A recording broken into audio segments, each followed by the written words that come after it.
Yeah!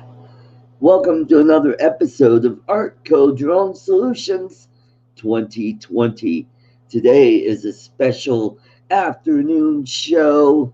I've got a day off. I've got today and tomorrow off. I thought, hey, what the heck? Let's do a special show, afternoon show. Let's get people on here and anybody who wants to come on and let's chat. Let's talk about drones and let's talk about the Robomaster S1. Today I took the Robomaster out for a spin. I am going to adjust my VMix, make sure that I don't have. Good, I got the right mic going. Cool, cool, cool. And everything seems to be working cool. And then, let's build up my watch hours too. So I took the Robomaster out, uh, did some more project review on it. And what I did is I did a distance test to see how far I could drive the Robomaster out until the signal degrades, and it is about 50 yards it'll go. So it gets out there pretty far. And I also wanted to see how well it would do in snow and on the grass. Hey, welcome Stingray Aerial Solutions and Adam Ackerman. Welcome to the show. Yes, we've got a great show today. So what I'm going to do is I'm going to flip over here to Facebook and let everybody know that I have a live stream going.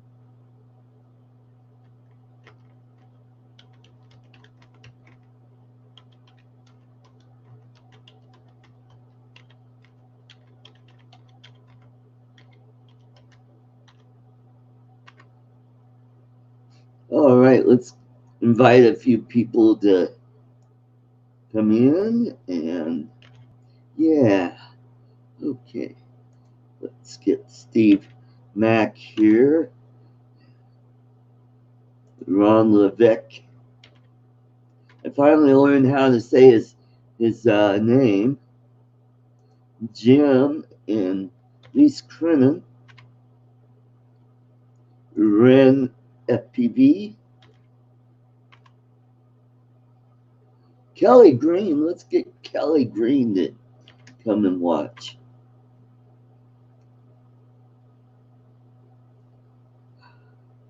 Who else? Oh, if I could get a few other people in.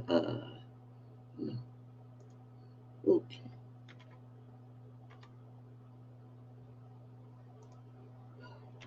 I'm almost there, folks, and then I'll be right back. And let's check, see. Yeah, all right. Rodney Bell, welcome. Welcome, Brett, Gary, Brant Ariels. Let's see, Greg Traver, welcome to the show. I'm going to invite a few people in. Let's see. All right. Here is the link. If you want to come on, Rodney and Gary,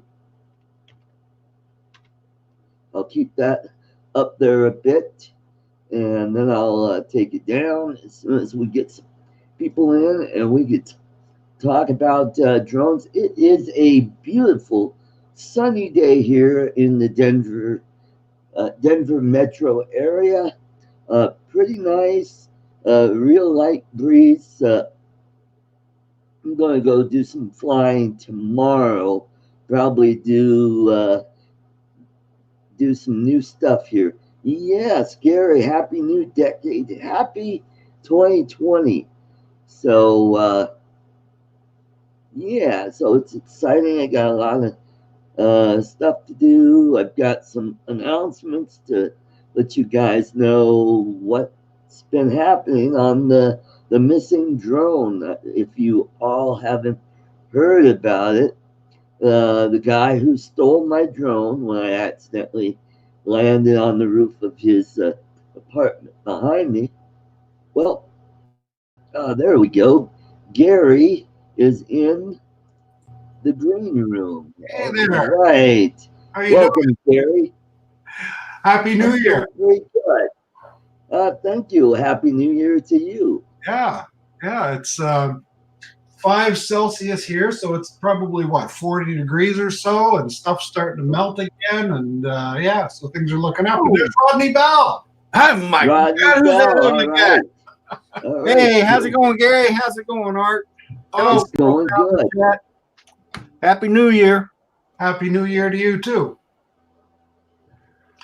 I put up a new video yesterday. I did a rewind of all my flights of 2019, little 5-second clips, and Right. them all. Oh, what do we got? Cool. Rodney Bell.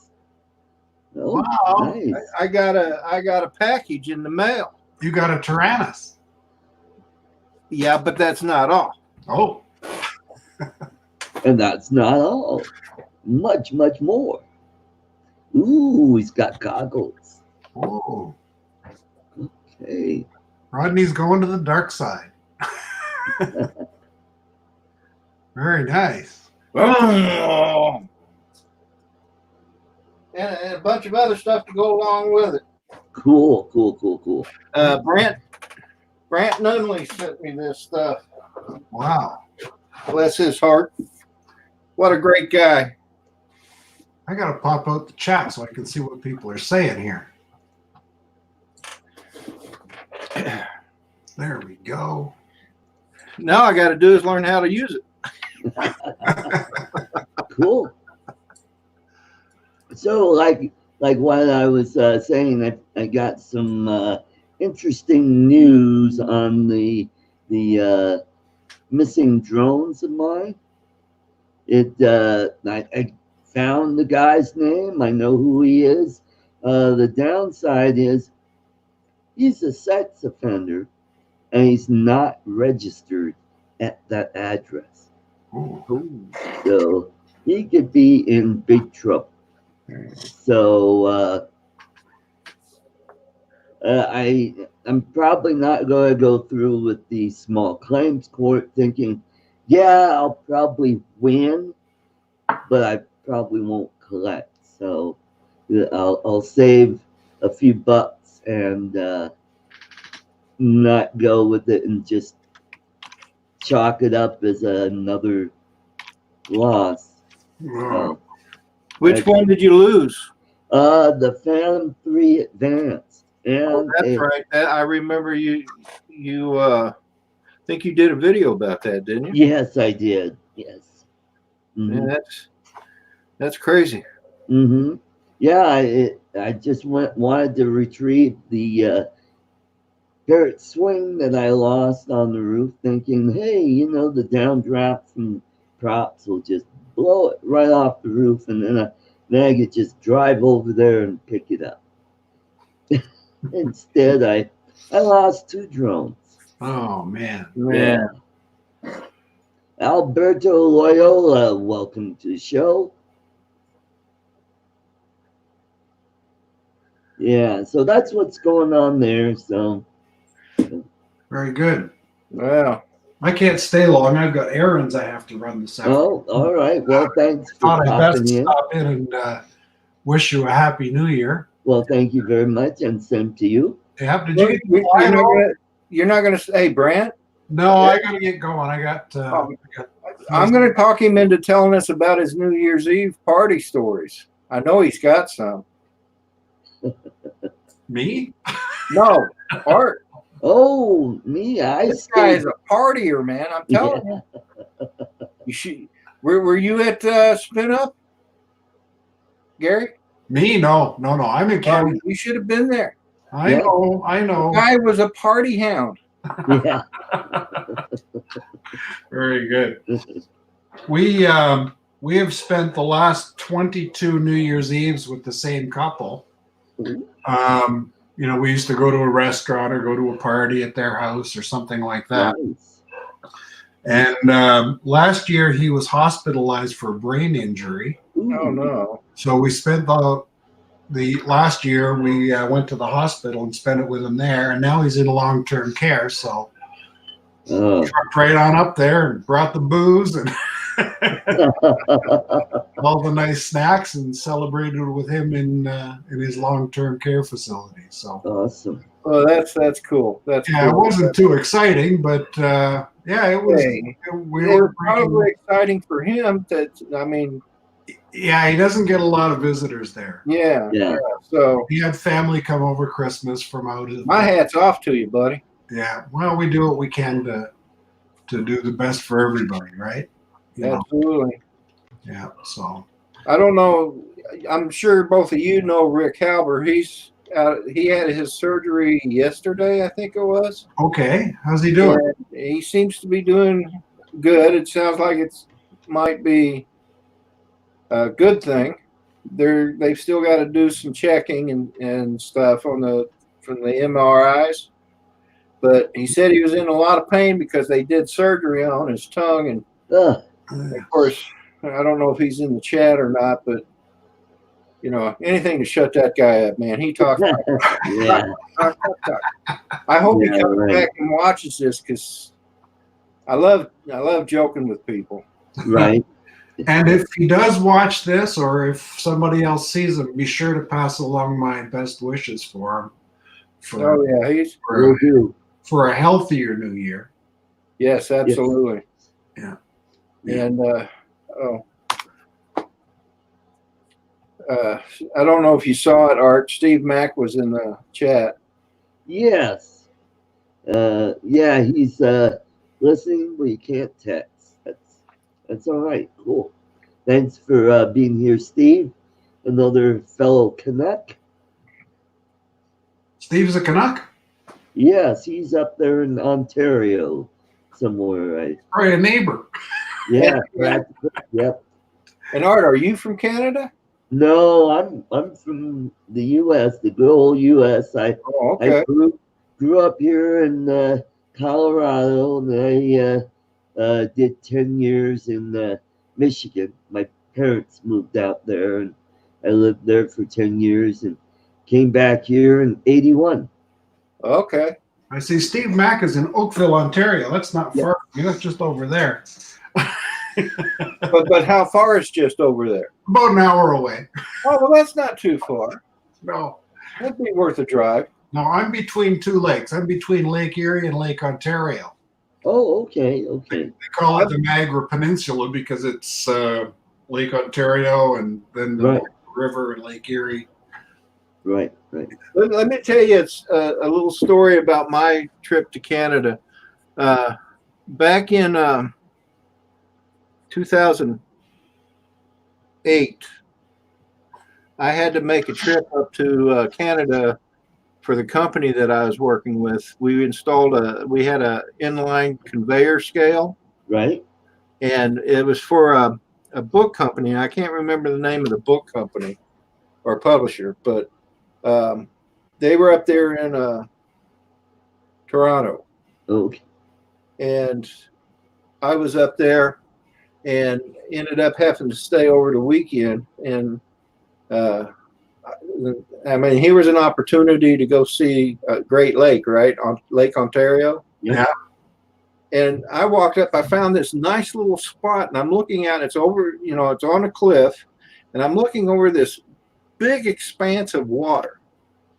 And most people on YouTube know that I'm a retired U.S. Navy sailor. Right. And I realized that day that if you've seen one big body of water, you've seen them all big bodies. And all of a sudden, I had no more interest in any of the Great Lakes. I mean, once you've seen a sunrise and a sunset at sea and all the stars at night at sea, there's not much else left to see except the Aurora Borealis. Yeah.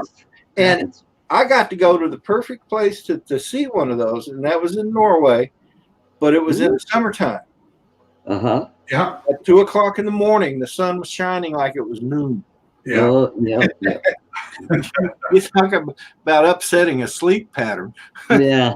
Yes, for sure. Yeah. Hey, I want to say hello to Sean Gietzvana and Mike B, aka the Drone Ranger, and Skydio2 enthusiast on Facebook. Welcome, welcome. Very good. Cool. Anyway, I got to get running here, Art. All right. Well, Thanks for having being me. here. Wish everybody in the chat a happy new year and all the best in the coming decade. Happy New Year to you Thank too, you. Gary. Same to you. Okay, you guys have a great day. All right, buddy. Have a good one now. How do I get out of here? Oh, well, Let's leave studio. See ya. So how you doing, Art? I'm doing pretty good. Just taking it easy today. Took my Robomaster out and did some more video, and I'm going to edit it a little later today and upload it to my YouTube channel. Did a little bit of wanted to see how far I could drive this Robomaster before the signal degrades to a point where it really started to lag, and it's about 50 yards. Is it? Yeah, and then I wanted to see how it would do on snow and on grass. If the snow's not very deep, it worked fine.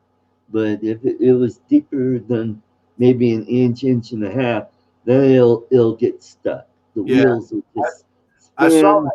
I saw that one video you made where you were in your parking lot. Yeah. And it got stuck. My wife even saw that one. So. Yeah. So took it out on the grass, and it just buzzed around on the grass and went through the snow that wasn't very high, and it did pretty good. Let's see, what was the only downside was, once you got out there far, it started to lag, and that was about the only downside to it, other than it gets high centered fairly pretty easily. Yeah. So what have you been up to, Rodney? No good. Mike Roach, welcome to the show. Mike Roach. Hey, Mike. Drone Shots. Hello, Jody. Oh, Drone Shots is here. Great. Oh, yeah. I mean, we got 9 people watching now. Awesome. Yeah. So I haven't been up to a whole lot, just trying to get through the Christmas season, Yep. Mm-hmm. I don't know if you saw it. Here's one of my Christmas presents. Oh, nice. Yeah, Sith Stormtrooper.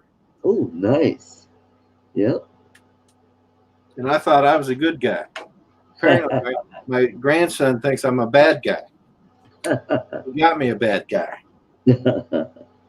And that was my wife's grandson, my step-grandson. And then my other step-grandson and step-granddaughter bought me a Star Wars coffee cup. Oh, yeah, I saw that. That was the Darth Vader. Yeah, it had a bunch of sayings. At the top it says what I've learned from Star Wars, and it's like what Yoda says. There is no try, only do, or something like that. Mm-hmm. Yep. It was kind of cute. Cool. And then my daughter sent me a U.S. Navy beer stein that is the history of the U.S. Navy on it. Oh, yeah, you showed that. Yeah, that's pretty cool. Yeah. So, and then of course the biggest Christmas present was what Brent Nunley sent me. Right. Cool. Nice. Yeah. Nice. That sure was nice of him. Now I gotta start getting practice, and when springtime comes, go find me a big field somewhere and tear it up. There you go.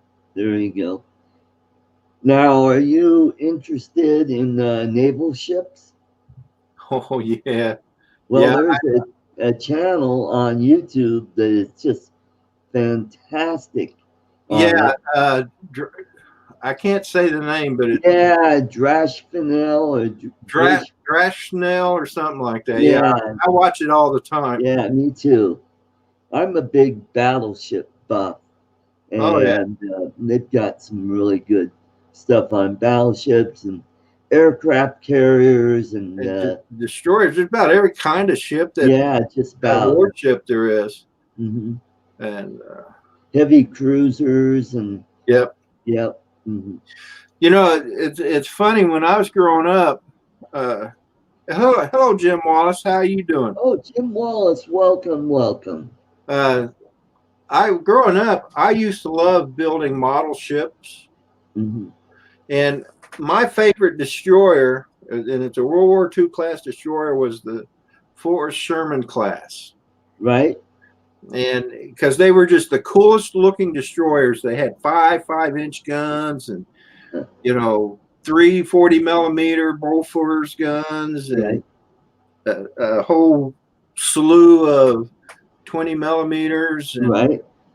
and they were just classy ships, man. So when Hmm. I joined the Navy, that's what I had in mind. Right. Was to me that was a destroyer, and I ended up on a repair ship. Oh, Now I got to admit the repair ship had 5 5-inch 38 guns too, right.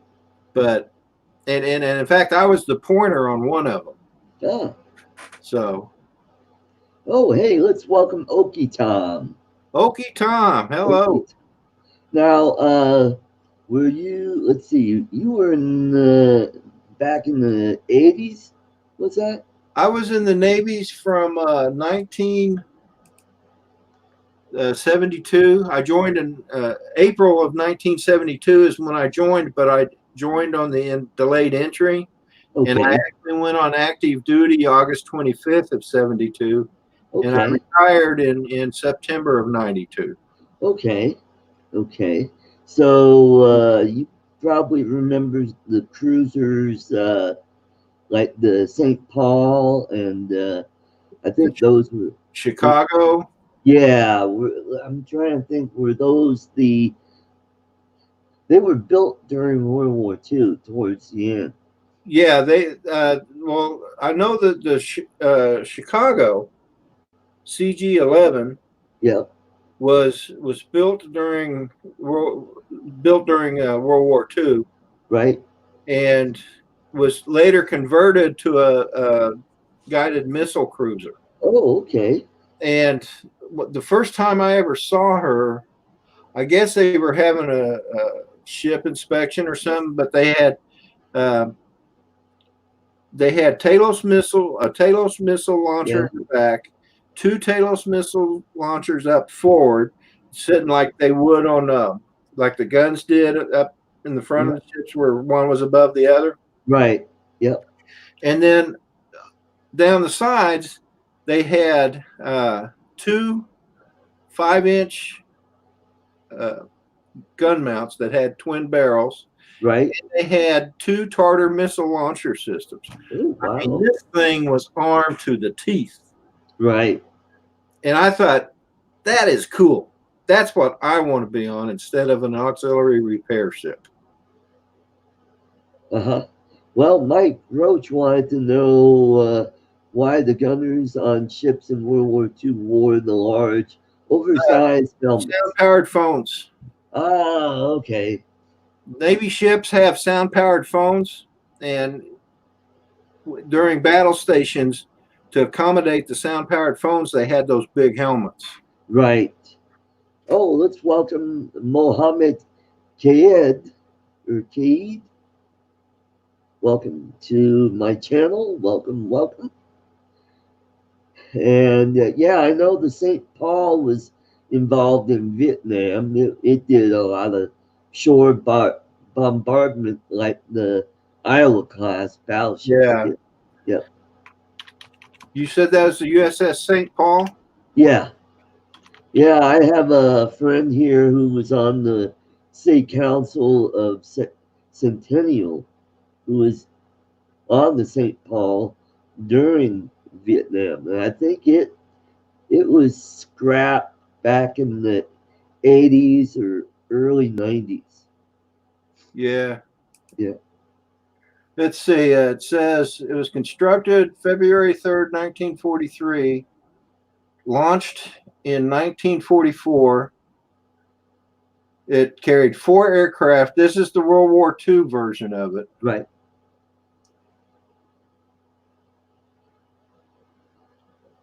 And it doesn't say What class was that? Was that the Baltimore or the? class exactly. Okay, that's You right. let me see here. Let me find its Wikipedia usually keeps. Okay, so Right. laid down in February of 43, launched 16 September 1944, commissioned 17 February 1945. Wow. It was decommissioned 30 April 1971.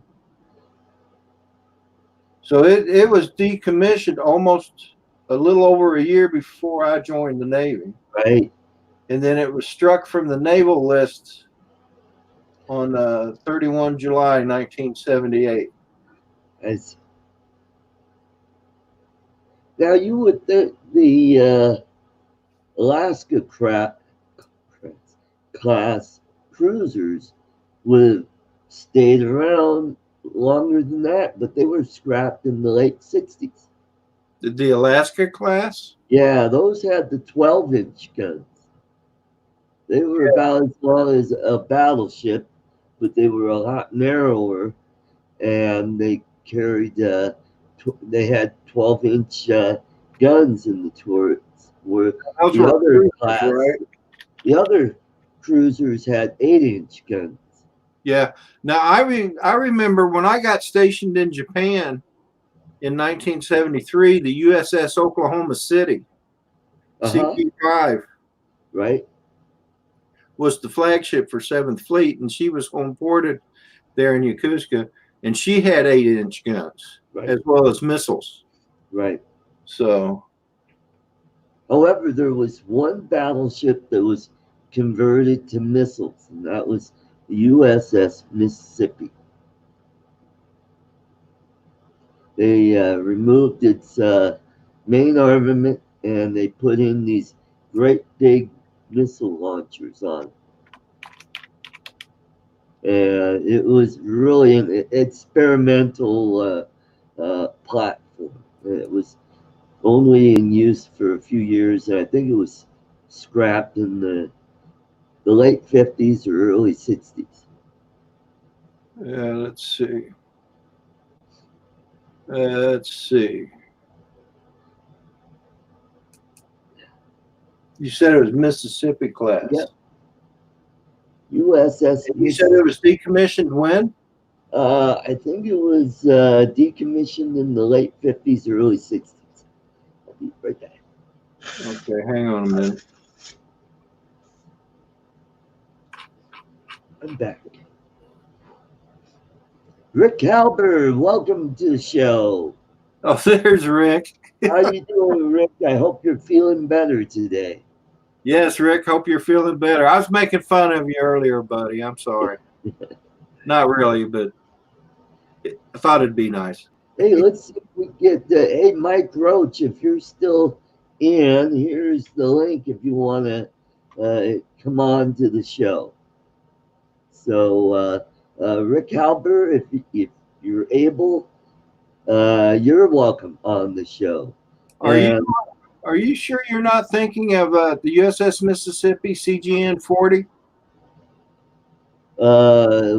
She was a cruiser, but she was all a missile, and she was a nuclear powered ship. No, this was a World War II class battleship, and after in the late 40s or early 50s, they removed all its heavy guns and put missile platforms on there, and it had a really interesting way of moving the missiles through the ship and up to the launch platforms. Okay, let me see if I Okay, okay. I have found it. Oh, good. Let me call it. Oh yeah, Talos missiles is what she had. Right. Yeah, it was BB-23. Yep. Nope, that was BB-23 was pre-dreadnought. BB-41 was the one that was uh, recommissioned as a missile. Yeah, and they also changed her hull number. Yeah, that's right. She was reassigned as AG 128. Uh-huh. Yeah, that's right.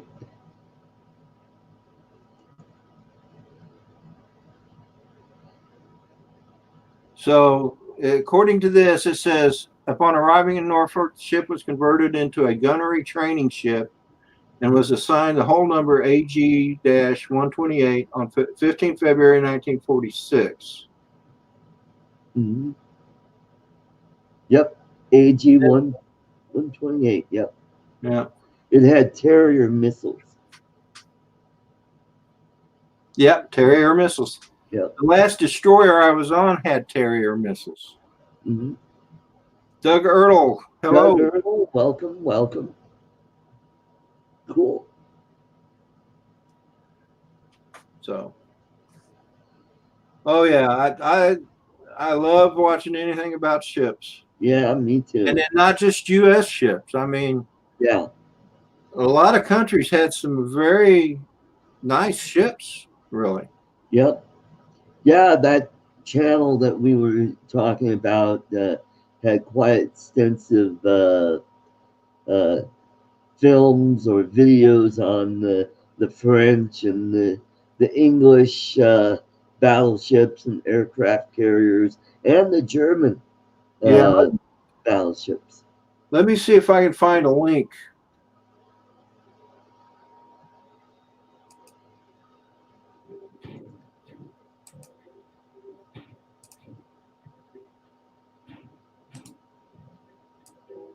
And also, folks, don't forget to change from top chat to live chat. And hit that like button too. I'm up to 9 up and 13 watching. Great. Wonderful. Here's a link to one of his videos. This one is dated October 30th, 2019. Okay.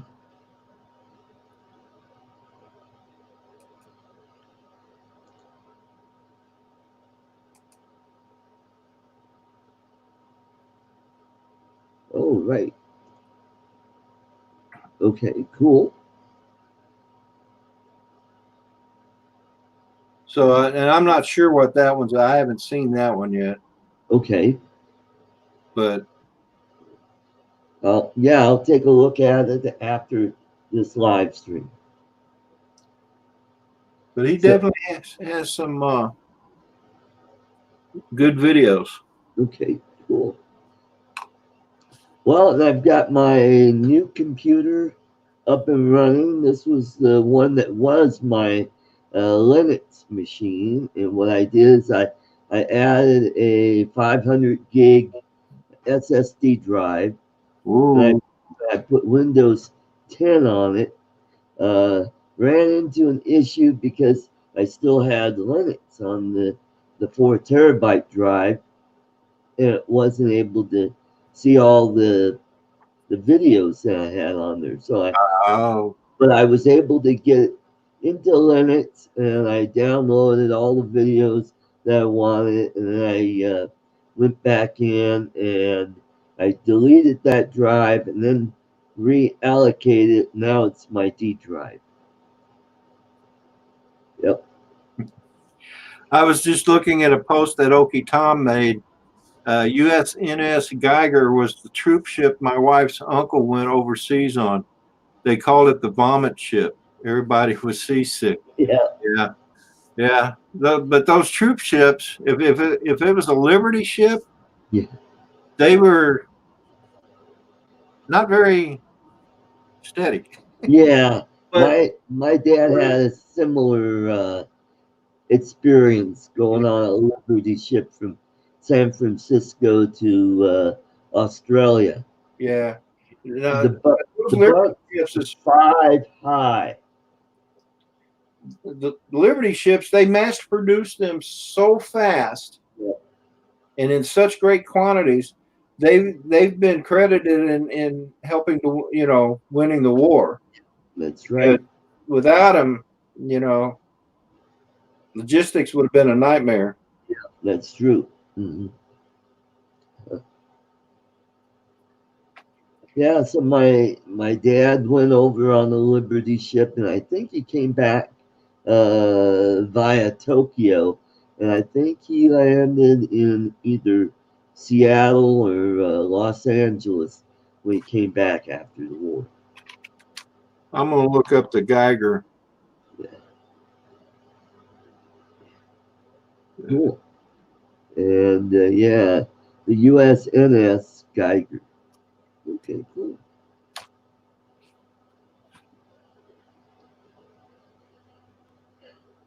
Okay, it definitely wasn't a Liberty class ship. Yeah, he said it was a cargo ship. Yeah, Yeah, it has a neat picture. cool. Can we share this? Yeah, I think we could share this. Yeah. I don't know how I'm going to do it, but Just click on oh, the there we share, go. Yeah, there we go. Ah, okay. and that's what the USNS Geiger looked like. Right, It looks right. almost like a cruise ship. Yeah, it does. Yeah, cool. Okay, well that may I may be wrong about that. That says this is a USTS base state 4. Is that Right. the picture, Hank? Hang on, unshare this Okay. and let me go back and take another look. History SS. Okay, so the name was SS President Adams, and that was on 1 August of 1949. Became USNS Geiger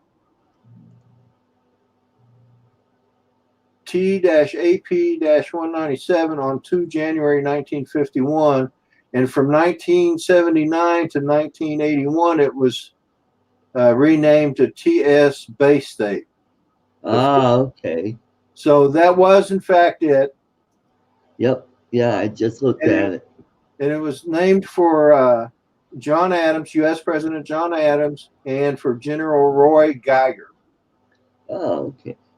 which was a Marine Corps 4-star general who served in World War I and World War II. In World War II, he became the first Marine Corps general to lead an army-sized force. Oh, awesome. In World War II, he became the first Marine Corps general to lead an army. All right, let's welcome Mike Roach. Hey, Art. Hey, Mike. Hey, Hey, man. thanks for coming in. Good to How's see you it going? guys. This is the first time in the daytime coming on with you, Art. I've always needed to use lighting, and now I'm just sitting from a window. Oh, You know? well, it's good. Yeah. So, yeah, I didn't really come on because I enjoy your company. I just want to test my camera. Okay. Well, that was rather rude. Gee, Mike. Oh, don't worry. Art can punch back. No problem. Yeah.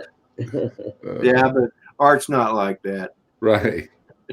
You gave someone a zinger the other night, though, didn't you, Art? You told some joke, a comeback line. I forget what you said. Oh, But it I was think. like, Well, we were discussing about the guy that stole my drone, right, and he was a sex offender. right. And I think it was on Steve. Was it on? No, Steve. Yeah, I think it was on last night's show, wasn't it? Either that or the night before with Yeah. What's his And name? it New might have Year's been Eve with yeah, old guy. Mitch's show. Yeah. Yeah. And I had mentioned talk about violating the terms of the warranty. Right. Right. Uh, so, Rodney, being a Navy guy, what is your favorite Navy movie? Ooh, yeah. I have one in mind myself. I would have to say it was In Harm's Way In Harm's Way, the John Wayne. with John Wayne. And then Richard O'Neill. probably only because it has John Wayne in it. Right. Yeah. But another favorite of mine was, and I'll tell you why this was a hit.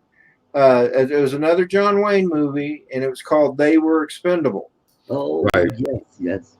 And the reason why I like it so much is because the lieutenant that played the commander, Mm-hmm. Uh-huh. my CO's father, when I was stationed on the USS Preble, DDG 46.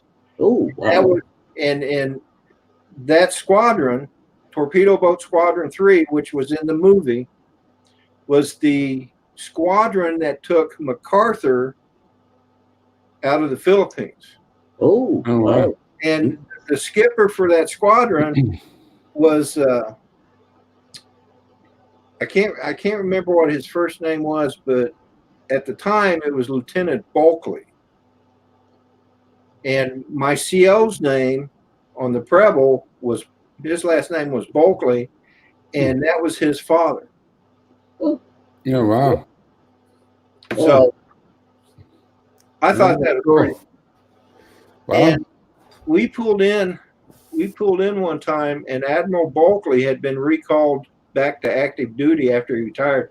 Now this guy was older than dirt back in the 80s, late 80s. Yeah. But he was still a force to reckon with.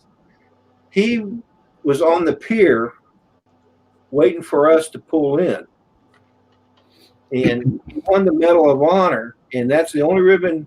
If you win the Medal of Honor, that's the only ribbon you have to wear. Oh, okay. I mean, you can wear all your other ones, Yeah. and there's probably times when you do have to wear them, but normally you can just wear the Medal of Honor ribbon, Right. not wearing the medal itself. Yep. But anyway, he was on the pier, and everybody, I mean, there were just flag officers and commanding officers all around him, you know. Yeah. When they all come aboard, he came aboard first, and it was like ding, ding, ding, ding, ding, ding. They ring bells if you're in command. Right. But he got like 8 bells, and it was Commander in serve board.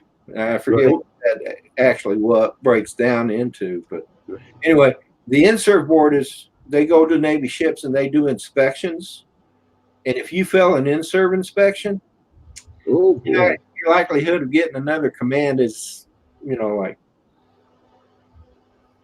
Right. that thin. Right. But anyway, so he came on board and did a tour of the ship, Right. and we spent 2 days cleaning that ship up. We cleaned up the clean. That's how clean it was. Right. So, but anyway, that was an interesting part of my naval career, was actually getting to shake Admiral Bulkley's hand. Wow. So, Well, Rodney, you know why the USS Oklahoma capsized at Pearl Harbor? I'm not exactly sure why. It got torpedoed, Yes. and it was probably because of the watertight doors weren't closed properly. That's part of it, but the commander of the battleship decided, and he was fairly new, and he decided, for inspections, we'd have all the hatches open for inspection. Well, that would be the watertight integrity. Yep. And that's why it capsized. Out of all the other battleships, that was the only one that capsized because it also had the portholes open as well. So it just to maintain watertight integrity on a ship, you got to have all your doors and hatches closed. yeah, It's called condition zebra. right, You had three conditions. You had condition Y, condition X-ray, and condition zebra. right, Condition or condition yoke is what it was called. And that in port, you got your hatches and stuff open that are required that need to be open to allow ready access to the ship.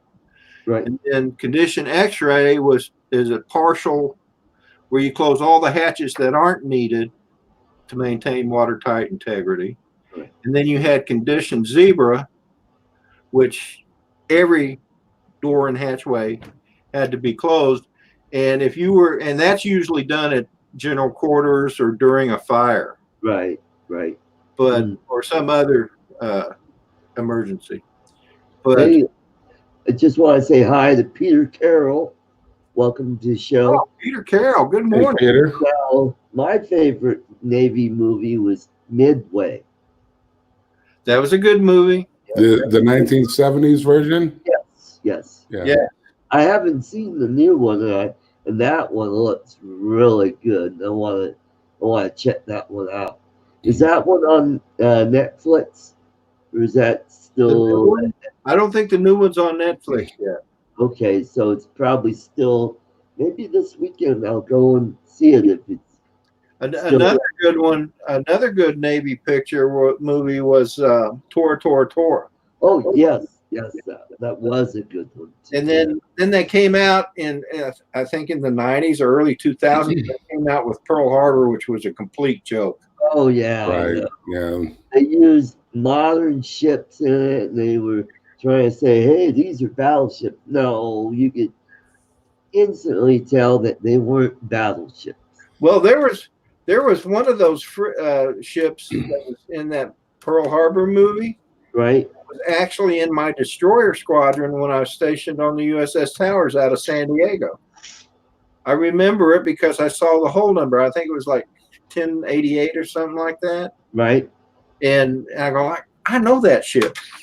I know for a fact it was not in Pearl Harbor. I know that because it set across the pier from me, and I wasn't in Pearl Harbor.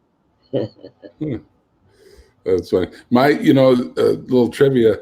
My younger brother is in the theater and stuff, and he worked as an extra on that movie, and he made about a half a second of the movie. Wow. After the attack had happened, there was one scene at the hospital where they're going through the hallway, and there's all a bunch of guys with burns and stuff screaming and stuff in the hall. And there was one part where we kind of had to freeze frame, and we were like, we think that's him. And that's all we were able to find. And that's after about 3-4 days of hanging around with burn makeup on, right, and stuff, and to a lot of wasted time goes into making movies. Oh yeah. Yeah. Hurry up and wait, Hurry up, wait. Yep. Well, hello, Peter Carroll. In case I didn't say hello earlier. Yeah, hello, Peter and Steve Mack. Yep. Yeah. Let's see. What was another good? My favorite one, I won't say absolute favorite, but the Caine Mutiny was. Oh, that's another good one. Fascinating drama. Right. Yeah. When I was in the Navy, we had to go to leadership school. When you got up to E5, you had to start going to leadership training. Right. And that movie, the Caine Mutiny, and 12 O'Clock High were videos that they used as training aids to show different types of leadership qualities. Oh, interesting. Yeah. Another Navy movie that I liked was Master and Commander. Oh yeah, that was Yeah, right, in terms of the English Navy, yeah. yeah. And Rick Halber makes a good point. Gray Lady Down. Oh, okay. That was a good movie. That was a fairly good movie too. But I have that Master and Commander, and I read books like that all the time. Right. And my favorite book is written by Alexander Kent. And again, it's about a British naval officer back in the Napoleonic Wars. I knew I'd get it out eventually. And then the guy's name is Richard Belitho.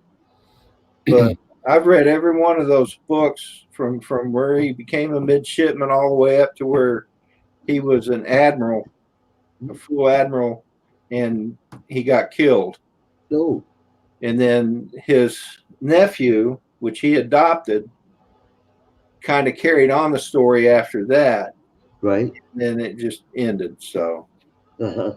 but How about Mutiny on the Bounty? Do you ever read that book? Yeah. Like a I haven't read the book, but I love the movie. Yeah. Yeah. Well, which version of the movie? The Clark Gable one or the Marlon Brando? Well, I've seen the Clark Gable one. I've seen the Marlon Brando one. I've seen the Mel Gibson one. Mel Gibson, yeah. Oh, okay. And I think the Marlon Brando one was my favorite. Mm-hmm. Right. It was a beautiful movie, just visually. Yeah. You know. And but I'd say the Clark Gable one would be the next one that I like. Right. Mm-hmm. And Mel Gibson, the Mel Gibson version wasn't bad either, but it falls a third. Yeah. Right. It took a different take on it too, kind of, you know. Right.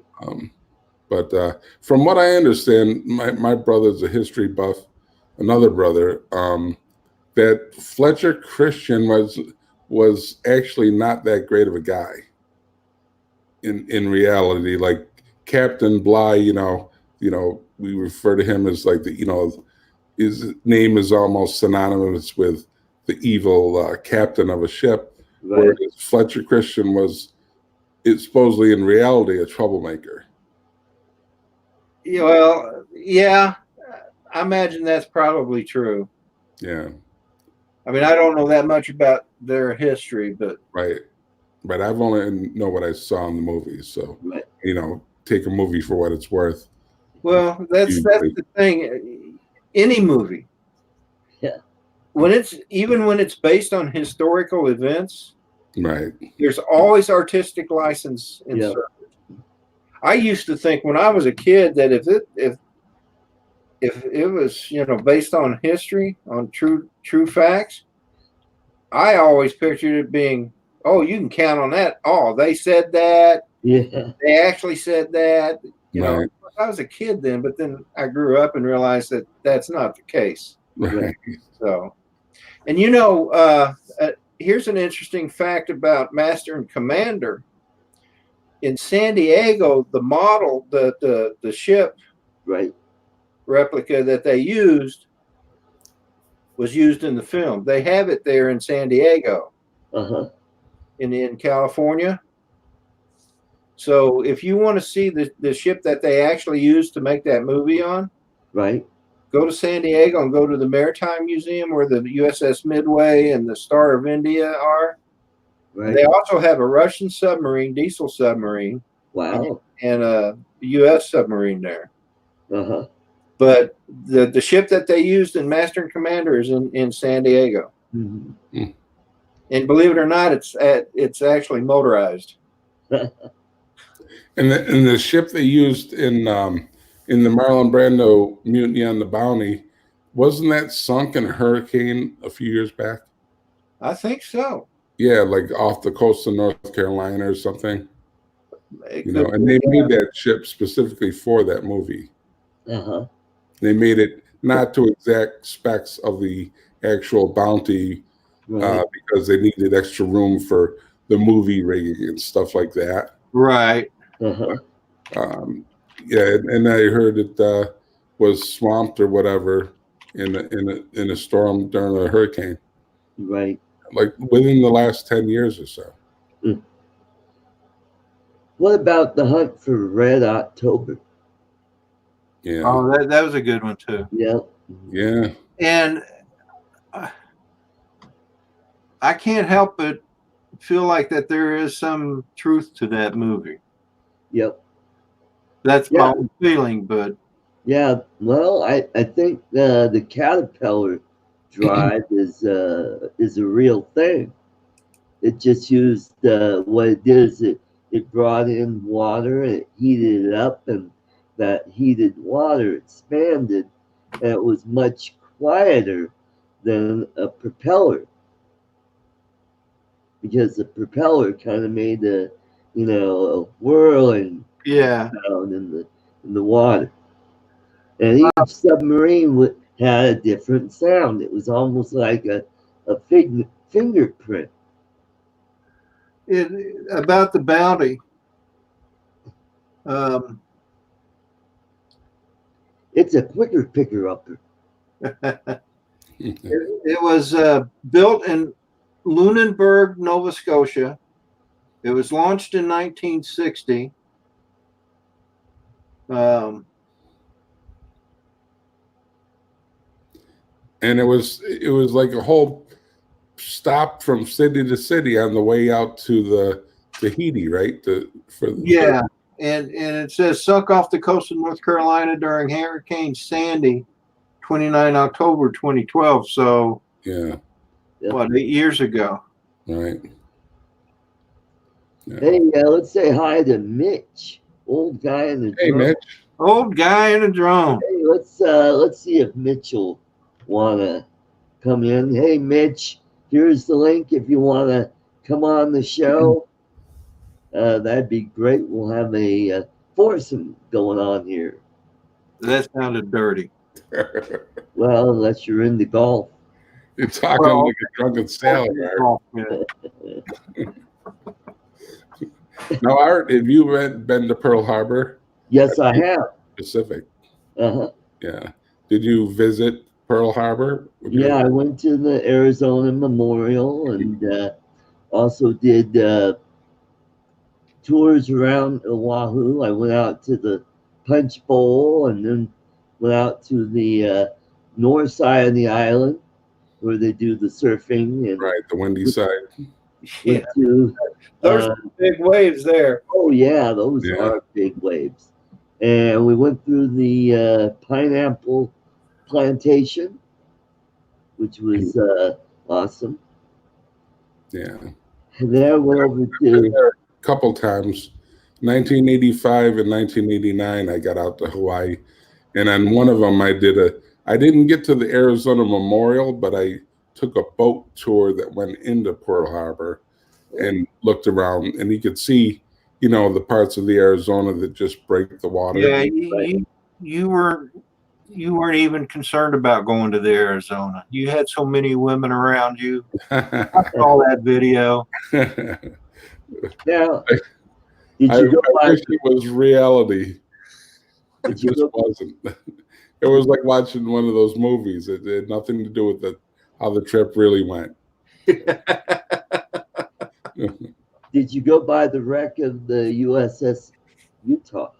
Yes, it's still there, right? Capsized on its side, I believe. Yep. Yep. And are there still like 2 or 3 sailors entombed in that, or something like that? Something like that. Yeah. They whenever a Navy ship pulls into Hawaii, when they go by the Utah, they render honors, and then when they get around to the Arizona, they render honors. Right. Because, and another trivia fact is, I believe the USS Arizona is still in commission. Oh, really? I believe. Let me look that I up. think you're right, Rodney. I know it was in 1972 when we went by there. So, still considered an active battleship then, Yeah. in a sense. Yep. Let's see here. Commissioned October 17th. Yeah, that was built during or just prior to World War One. And the sister ship Pennsylvania was the battleship that actually brought Wilson to Europe. Okay. You guys were talking about Liberty ships earlier. My dad served in World War II in North Africa, and he sailed from, the east coast of the United States all the way down around South Africa to get up to like the Somalia area, up in Right, the Gulf of Aden. And he said they basically zigzagged across the Atlantic, Oh yeah, because to avoid the and he U-boat. hated it. okay, Yeah. I was Long trip. wrong. I was wrong about the Arizona. It's still not. It was decommissioned in 29 December 1941. I heard that and assumed it to be true, but it's not.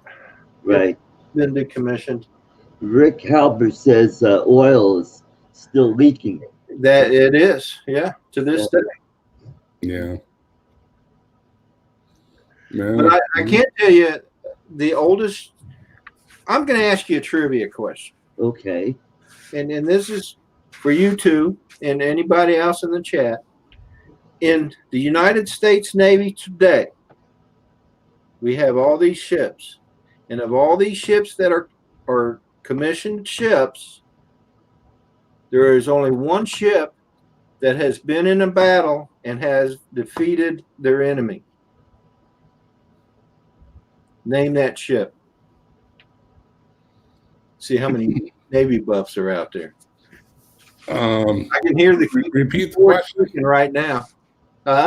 Repeat the question. The wording of the question is: of all the ships still in commission in the Navy today, in other words, on active duty, there is one ship that has actually seen battle and has won every battle it fought. Oh, would that be the Missouri? Nope.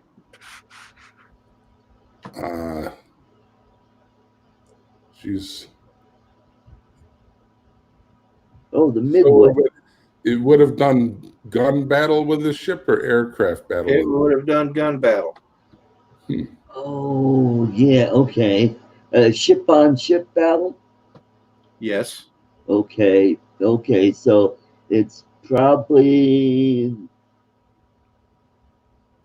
USS Washington or the Wisconsin? Nope. Alabama. Nope. I don't know. Do we still have commissioned battleships? No, the Iowa class. Well, I think they're not commissioned right now. Yeah, we don't have any battleships now. All we have now are aircraft carriers, cruisers, destroyers. Yep. The littoral combat ships, the LCSs, submarines, and a few gunships. The answer is Citizen Z gave the answer. It's the USS Constitution. Oh, that's right. It is the oldest commissioned It is the oldest ship in the Navy. Yep. In commission. Yep. And it is the only ship in commission that has seen battle with an enemy and won. Right. Old Ironsides. Good job, Citizen Z. Right. That's cool. Yeah, we I were boxing known that ourselves in, thinking modern era. Well, I've got my. You like my shirt, Rodney? Oh, yeah, that's a nice shirt. I sure wish I could get me one of those. Wow, that's cool. Well, so Art, you sure you don't have to go? I mean, Ken Heron starts in about 6 hours. Citizen Z says, and Z's not even American. Right, he's from the UK, right? I believe so. Okay. Skydio, 2 Enthusiasts, is sitting in Boston. Says it's sitting in Boston, Massachusetts, which it is. He's from Iceland. Oh, interesting. Z. Well, Ah, Well, good Well, job there, Citizen Z. well, we had Geek Absolutely right. Spana. He's from England. Yeah, so we got the okay. So yeah, I'm on early enough to where our European uh, friends could join in and be part of the chat, which is cool. right. Wonderful. I know there's lots of shows and lots of chats I would like to watch more, but the hours just don't match up, with I know. time. Yep. My wife works. Well, we both work during the day, so the only time we get to see each other, and she works even in the week on the weekends. So the only time we really get to see each other is in the evening. So I miss almost all of the evening shows. Right. I haven't been to Ken Heron's show in weeks. So Right. from time to time, I catch one of yours, Art, and every now and then I can get on Mel's or Lloyd's. Lloyd's, depending on what time she gets home. If she's working a late night, then But I do miss watching Ken Heron though. That guy cracks me up. Yeah, he does.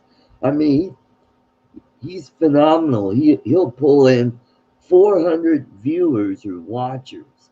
Yeah. And it's no wonder why he's at 100K. And it seems like every week he picks up another 1,000. He's very entertaining. I mean, that's been his life. He's been an entertainer all his life, and he's good at it. He really is. And he's not only good at being an entertainer, but he's a good drone pilot. Yep. Which helps. I mean, when I met him at Spin Up this year or last year, he was the one that got me into flying drones. Mm-hmm. It was in 2016. It's September 2016. I had rotator cuff repair on my right shoulder. Right. So I couldn't work. And for 7 weeks, all I could do is watch TV and YouTube. And I came across one of his. In fact, the video he did on the LST, the LST 325, I think it was. Right. Was the first video of his I watched, and it just snowballed from there. I went to his channel and just kept watching, kept drawing, and I'm like, man, this guy's good. And then then he started that other channel where he plays some of his radio shows. Right. And every now and then him and Kelly Green, they would do a video together at the station. Right.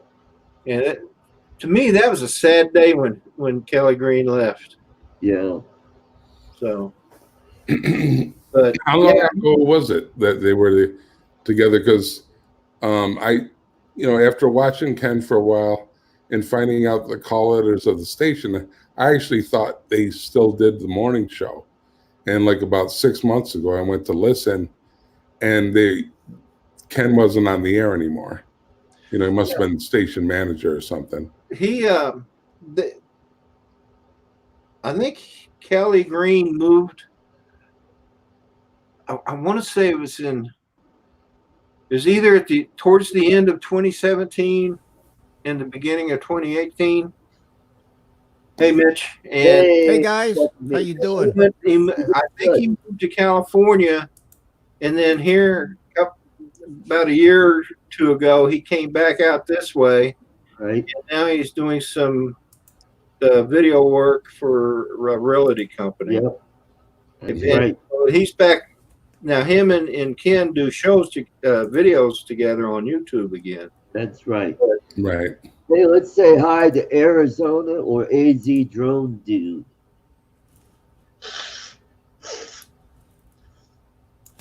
Hello, How's it going, Mitch? So, Mitch, how are you doing? I'm doing fine, guys. What a surprise to see you. Is this going to be an everyday thing now, Art? No, just for I'm off today and tomorrow. I don't know if I'll do one tomorrow, but hey, it's a good way to build up my watch hours. Yeah. Now that you mention it, Mitch, I did thought it was kind of strange that Art was on this early. Yeah, I was watching Dan Bongino. I watch his show Right. every day. He's terrific, and I mean the best. And I get a notification when his show goes on, and it's about 40. Guy that's on Fox News quite a bit. Yeah, he's the ex-Secret Service agent. Yeah, He yeah, is- I like him. He's cool. Yeah, oh, you gotta go to his YouTube channel and subscribe to his daily show. He's one of the fastest growing Right. conservative advocates that you're going to find. In fact, he announced today that he actually got there's a TV station out in California in Los Angeles that actually picked up his show to air at 6 p.m. Oh, It's like wow. his first radio station, but Wow. he's got 300 and some thousand subscribers now. He's pushing Wow. 400. He's growing Hey, like. back to the sky, Carlos. Welcome. Carlos. Hello, Yeah. Carl. Hey, Carlos, how you doing? He must just got out of witness protection. He's Yeah. been showing up lately. Well, we Carl? talked about that. We talked about that on New Year's Eve. That he showed up and we Yeah. haven't seen him in a month or two. Yeah. Hey, Yeah. Mitch. Uh oh. Rodney FPV. Remember Brent Nunley? Yeah. He gave Mel and I both a drone. Yeah, I'm familiar with Mel's drone. Yeah. Yeah, I know you are. And here's mine. Cool. Oh man, look Nice. at you. Look Yeah, at you. look Get at yourself it. a tiny hawk Yeah. first. Get a tiny hawk first. Yeah. Or a little whoop thing you can fly around in the house. Don't Yeah, try to that's start what with. Brent said to do. Oh God, yeah. You kidding? That won't last you 3 seconds. And I'm definitely going to learn how to do this before I fly that thing. Well, you have to. And I went through it, and it's like learning how to skateboard or ice skate. Right. You can know in your mind what you need to do, Yeah. but you'll never. You're not going to get on a skateboard and go flying down the street jumping over railings. Right. Your body has to, and your coordination and your muscle memory and your eye to hand coordination Yep. can only develop by doing it. Practice, Right. practice. And it was, and like I've said many times, I have a lot of experience with a transmitter and sticks in my hand, 50 something years of RC, and I was totally overwhelmed by how much practice it took me until I could fly that little thing around my house without crashing it every 5 seconds. So, What you have in your hand, Mitch? what? Who? What you have in your hands? In my hand? A stick. A stick. Woo! Yeah, well, he is aerodynamic. Let me pull a Ken Heron on that one. I'll see you guys later. Okay. Oh, just when I thought I was out, the headphone cord pulled me back Oh, in. they pulled me back. Hey, we got RC Funds Diversions. Hey, Welcome. guy. Good afternoon. How are you? John. And Stingray Aerial Solutions. Yeah. Yeah. God, I think I just saw that he actually subscribed to my channel. I don't know why anybody'd want to do that, Mitch. And I was going to say the poor misled fella. But thank you very much, and I am going to check out. He said Don Who. I'm going to check out your channel too. So I do appreciate it. I'm 49. You better unsubscribe now. Once he draws you in, that's it. Oh man, He'll suck the 40. life out of you. 49 away, guys. From what? Oh. 1,000, yeah. Ooh. Well, did you see that Claude just broke 1,000? I heard that. Right, I heard yeah. that. Yeah. I did hear that. Yeah. So he's all excited, and he's got a boatload of watch hours, so he'll get monetized well before I do. Super. Well, you know what? It's time for him to go get those Maserati catalogs and visit a few yacht dealers. Yeah, there you go. Yeah. I'm 164 away, but I'm in no Oh, rush. Yeah. Right. Even if at 1,000, how much you're going to make. well, Yeah. I looked at Yeah. what was that website that tells you what's the name of that website if Oh, it's still around? Sprizzy. What is it? Oh, you mean Tooth Buddy? Tube buddy. Now, Yeah. TubeBuddy. No, there was a website that gave you an estimate of your Oh, the value. What was the name of that? Oh, yeah. Social Blade. Social Blade, yeah. Well, Yeah. back when I don't even know if it's still around, but back when Social Blade started out, I learned that upon reaching 1,000 subscribers, that I have the amazing potential to earn anywhere between $1.50 and as much as $3 a month. Woo! hey, that's $1.50 and $3 you don't have now, right? Yeah. Well, at least it's 70% of $1.50 to $3. Right. And you know what the killer is with the super chats, you want to, there's that little thing right in the corner. And if you want to give somebody $10 or something, YouTube takes 1/3 right off the top. Right off the top, you're better off if they have a wondered- PayPal link. Then they only take 3%. They took off the top because I didn't realize that Yeah. here about 4 or 5 months ago. So now, if I'm going to give money, I try to see if there's a YouTube or not a YouTube, a PayPal account Yeah. that might have. Oh yeah, because then Google only gets 3%. Google gets a get cut in. of everything. I mean, when you go to the bathroom, Google somehow gets their share of that too. I don't understand. Yeah. They can have that. Yeah. Yeah, they can have 3% of that, and that covers it all. Oh Yeah. man. Hey, how is my feed coming through without any delays? The other day I watched a little bit of the replay to see how it looked on my little New Year's Eve It's show. like watching a Chinese movie, Mitch. And I was getting all kinds of low res stuff. It was terrible, and Right. yet all my guests were coming through sharp as a tack. Your audio seems a little low, I would say. Oh, that I Maybe can there. fix. I can turn that up. Yeah, But you're in sync for sure. And Yeah. and do I look like you're supposed to go with the joke. Yeah. oh I don't even think Mitch heard me anyway. what? I when you first asked that question, I said it's kind of like watching a Chinese movie. Yeah. Hey, Roy Cornelius is in. Welcome.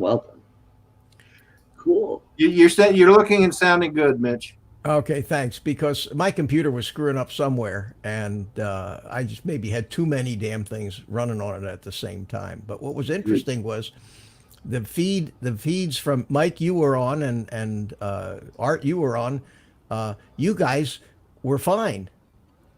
It Right. was my stream, but your guys' video was fine, right on the money, sharp, clear, good sound. Mine was what happened. When you're on a cell phone, sometimes and you get into a bad area. Well, that's what mine looked like all the time, and I didn't know. So I changed a few settings before I came on. That's why I said give me a few minutes because I wanted to cut out a lot of video processing that I had going on, and I did, and I still look just as horrible as I usually do. So Right.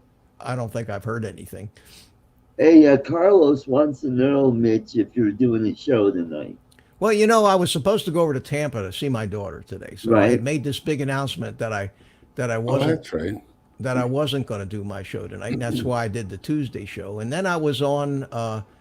Who was I? Where was I? Was on with somebody last night. Who was I on Oh, with? Steve Carpenter. Steve Carpenter, yeah. And, Yeah. and I said, "Oh, guys, I'm not going out of town Thursday, so I will be doing my show." And then I Oh. forgot that my son had invited me to dinner, tonight, and I had So now you're accepted. not doing your show. So now I'm not doing my show. But you know Oh. what? Stay tuned. Stay tuned, Yeah, Because it could happen. Yeah, because you never know. yeah. And we'll see. So I go out to fly today. You know, I got this AR, the flying wing with all the automation and all that I had Right. been trying to made, and the weather has just sucked so bad that it was terrible. So I throw it in the car today, and I said I'm going out to the park there in Palm Bay, and I'm gonna fly this thing because we've had 10 days of just terrible weather, windy, you know, everything. Right. So I drive over there. It's only about 15, 20 minutes from the house. And I get out there and I get to the field where we fly, and they're mowing the friggin' grass. oh no. Well, you should have gotten. That's where Above and Beyond Drones. That's where Jim lives. Yeah, yeah. I asked him yesterday to meet me out there, but Right. he had to do some droning somewhere else this morning, so he couldn't be here. Uh, But sure enough, the weather is perfect, and it's going to be bad again tomorrow, and Oh, unbelievable. Now, define bad. Well, our Is it definitions rainy? of bad are I don't judge it by the temperature. I judge bad by 20 mile an hour winds, Right. right. or rain. I don't even mind clouds if it or overcast. If it's calm, it's mostly wind. You know, I look at the UAV forecast app on my phone, and it tells you what the forecast gusts are going to be. And then Right. if it's over 20, it turns red, says not good to fly. Right. And I've been getting a lot of pages full of red these days Right. because of that. I've seen it read at 15 miles per hour. Well, it might be because there was something else that made it red, like not enough visible satellites, or there's a number of different things that Well, can turn it. not the whole thing wasn't red, just the wind. Oh, really? Yeah. Well, maybe they don't think you have the ability to fly in the same winds that my app thinks I have the ability to fly. I don't care how fast the wind is. I'm going to try to fly. The night before spin up, the night before I was supposed to leave for spin up, I learned that, hey, it's not good to fly with your batteries at full charge. Yeah. So I sat out here with my little Spark, pitch dark, around eight. No, it was around 9 or 10 o'clock. Yeah. And I'm hovering my Spark out here, and I have 4 batteries for it, and every one of them were charged up. So for an hour, maybe an hour and a half, I was out here hovering my Spark, trying to drain the batteries down to 50%. Oh man, yeah. When you don't want them to go down, they go down fast, right? Right. Yeah. And the wind was crazy. The wind had to be a good gusts up to 25 mile per hour, and probably roughly about 18 miles per hour steady. Right. And that little Spark was doing this number, and I'm sitting there with the sticks trying to keep it in one spot. Oh, Carlos said that that you can set the parameters on that app to turn red when you set your own limits. So that's probably why Right. mine turns red at 20 and yours turns Okay, that may or be different. Yeah. I really didn't gone in to say. I just kind of left it the way it was because Now, what's more sensitive to the wind? Fixed wing aircraft like you fly, Mitch, or drones? Oh no, the fixed wing is definitely going to be more sensitive because it's especially this one because it's very light. Right. And yeah, I would not want to maiden it. I don't want to do the maiden flight. Now, once I know that the thing flies, if I've got an airplane that I know flies good, I don't care what the wind is. You just have to know that whether you're flying into the wind or not, and adjust the feel of it accordingly. But as far as flying, I mean, these things, a lot of them go 60, 80 miles an hour. So 20 miles an hour doesn't mean much one way or the other. Right. hey, Mitch, Jody's asking you a question. Drone shots. Oh, okay. Yeah. What antenna do you use on your FXT Vipers? Jody, I've tried a number of different antennas, and the ones that seem to actually, believe it or not, the antennas that it comes with, those 2 dipoles aren't bad. I got the I don't have anything here to show you guys. I got the Axie set, the Lumineer Axie, have a little set with one patch and one right hand circular polarized, Right. and those are the antennas that I'm using on that DJI goggle mod that I'm using now with the analog TBS fusion module in it, and they work pretty good. If I want to reach out a little more, I use well, hang on, I'll show you. Yeah, go ahead, show us.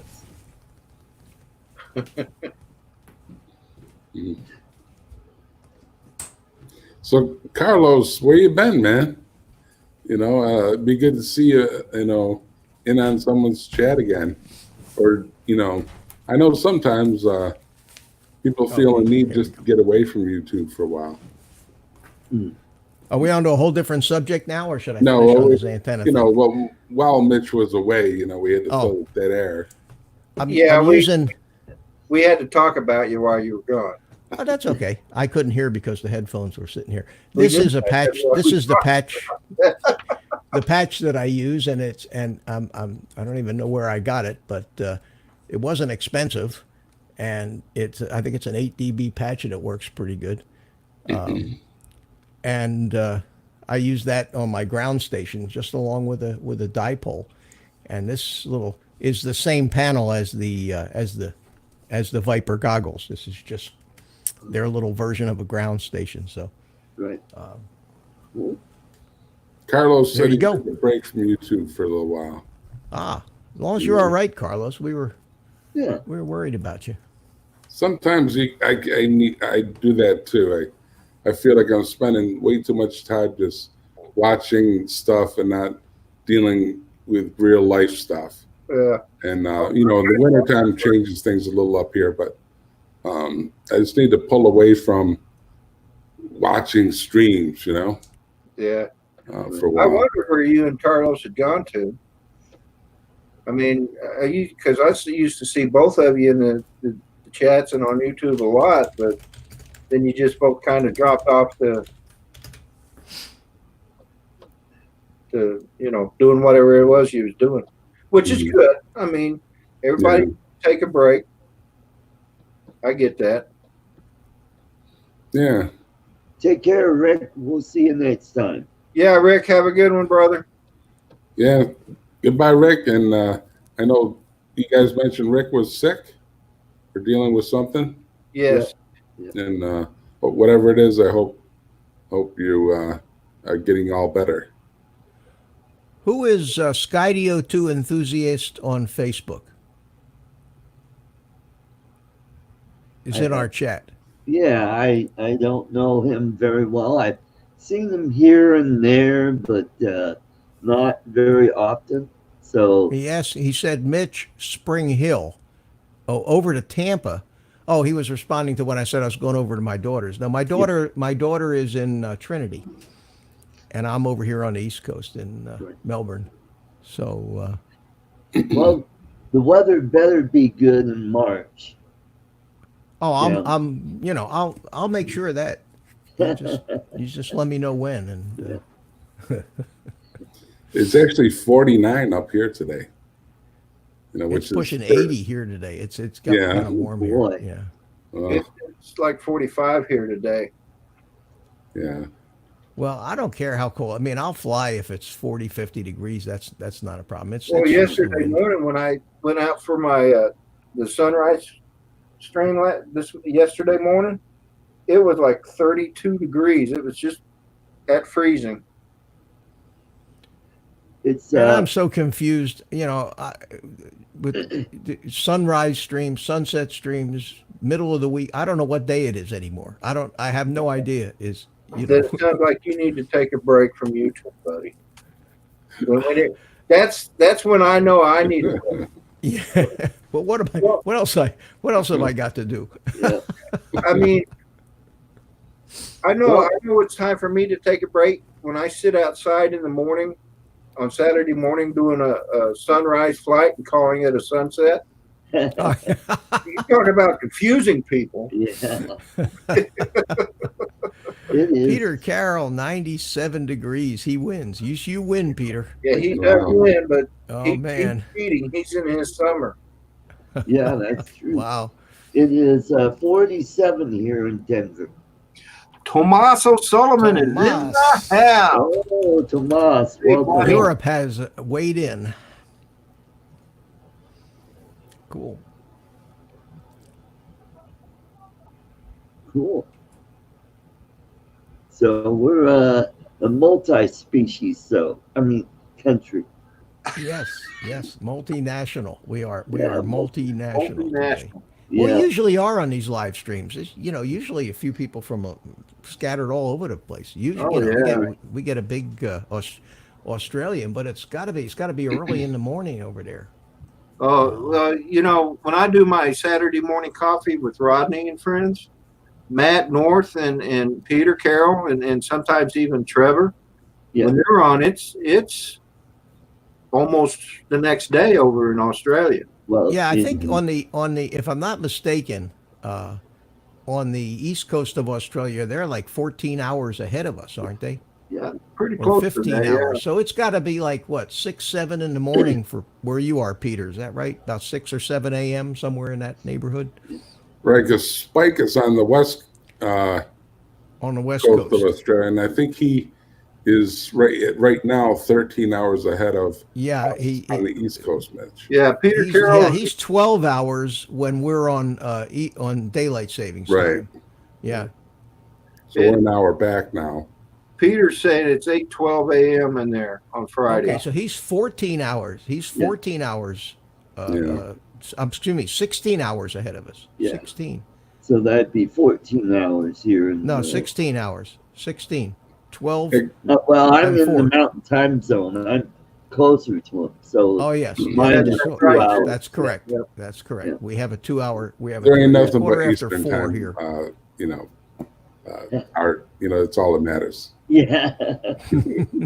Well, I know Philippine time is now 15 hours difference from Denver, because we went back to standard time, and so when we go on daylight time, then it's 14-hour difference to Australia. Mike, you're in Central Time, aren't you?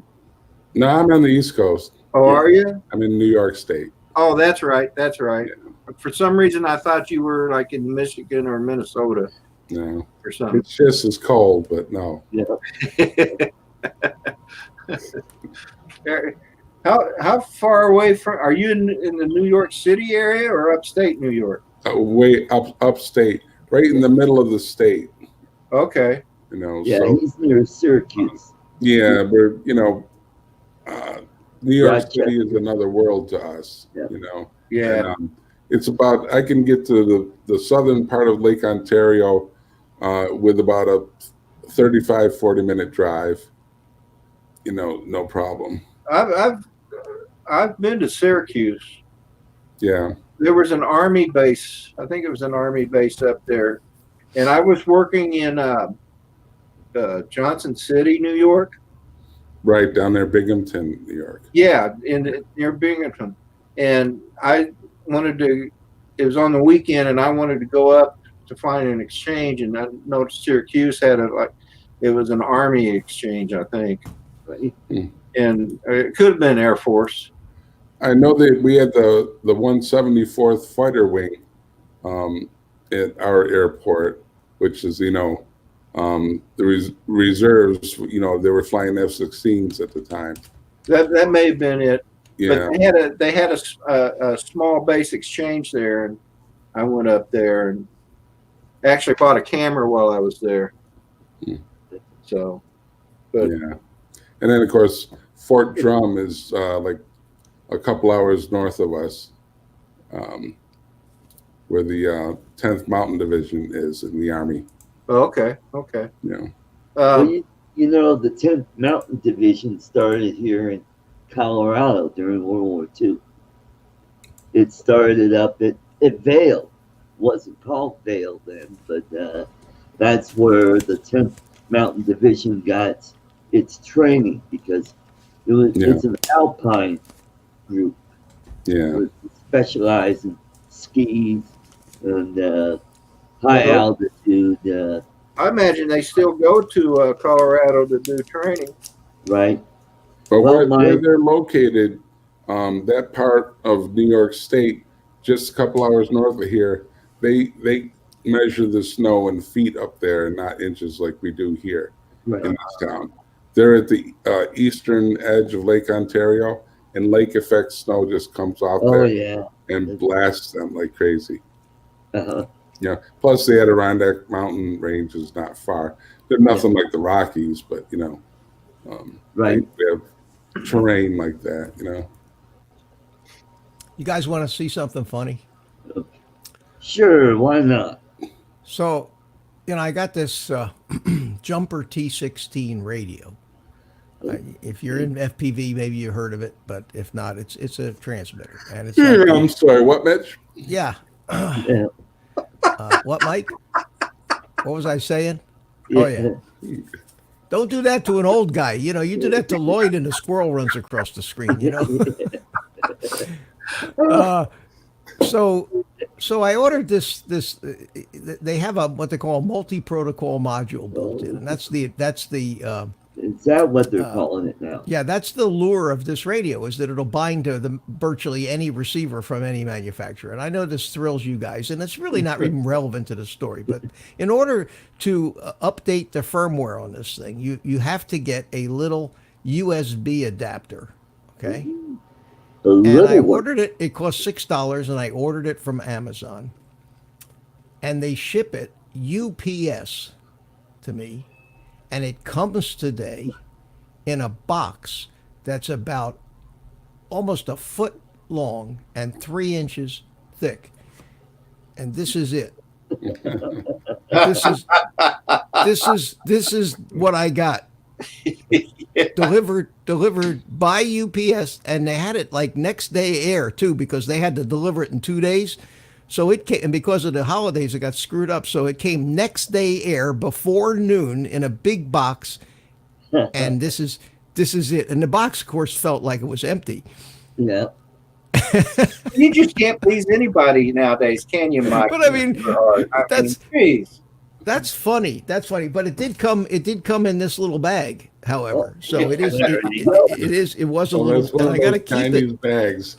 And I got to keep it in this little bag, or else I lose the stupid thing. Oh yeah, you're right. I ordered some of those firehouse lights. These lights. Yeah. I ordered some of them, and they came in a box just about as big as you described. Yeah. I thought, what? Actually, What the heck? Adventures with Carl. Welcome to the show. yeah, I don't have the box here, but it was a box about yay big, Right? And I opened it up, and wow, talk about a waste. Yeah. And it's all filled with the air pillows. Yeah. They fill it full of air pillows. Right. I think they do that because they know kids like them. They like to pop them. Pop them, yeah. I'll tell you, and they just take up so much room in the trash when you go to throw them away that I usually take a razor knife, hold them up in the strip, and just go right on down them. Yeah, I pop them because they take up a lot of room. Let all the air out of them. I save a few in case I have to ship something. Mm-hmm. That's how Amazon gets rid of their garbage. I just read something from back from the sky. Whoosh. I thought he was going to take his clothes off when he said you want to see something. Oh God. Carlos, I don't what you know what I used to say to people that busted on me when I was married? I used to say, I don't need to come here for abuse. I can get all of that at home that I want. Yeah. Oh. Hey, you're doing pretty good. You got you had 14 people watching now. Well, I think the high was like 16 or 15 people. Yeah. Yeah, you got Thomas O'Sullivan here. Yep. And Adventures with Carl. Adventures with Carl. Never seen that name before. No. Somehow he found us. I gotta make what Peter? I gotta make you blue.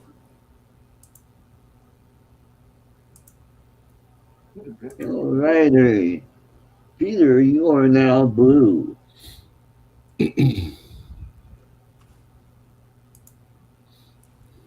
Well, Art, I think I'm going to check out. All right. Well, thanks for coming, Mike. And yeah, great Mike, to good see to you. meet you again, buddy. Good to see you, Adventures was- Rodney. I haven't been on live with you in months. I know. You know, You get up early on Saturday mornings? no, I'm not. It takes me a longer process just getting up, so I'm never really available for the morning stuff. But Well, if you ever are, just let me know. okay, all right, Mitch. Good to see you. Just And, don't As tell always, you- Mike. And if I don't see you before, I'll see you next Thursday Right. evening. And are 6 you going p.m. on tonight or not? No, well, I haven't had any changes in my dinner plans yet, but Yeah. I haven't actually, when I get a chance, my son's so busy. When I do get a chance to have dinner with him, I hate to miss it. So That's cool.